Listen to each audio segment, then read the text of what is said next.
त्रिदलं त्रिगुणाकारं त्रिनेत्रं च त्रियायुधं त्रिजन्म पापसंहारम् एकबिल्वं शिवार्पणम् त्रिशाखैः बिल्वपत्रैश्च अच्छिद्रैः कोमलैः शुभैः तव पूजां करिष्यामि एकबिल्वं शिवार्पणम् कोटिकन्या महादानं तिलपर्वतकोटयः काञ्चनं शैलदानेन एकबिल्वं शिवार्पणम्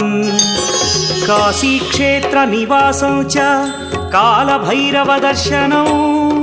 प्रयागे माधवं दृष्ट्वा एकबिल्वं शिवार्पणम्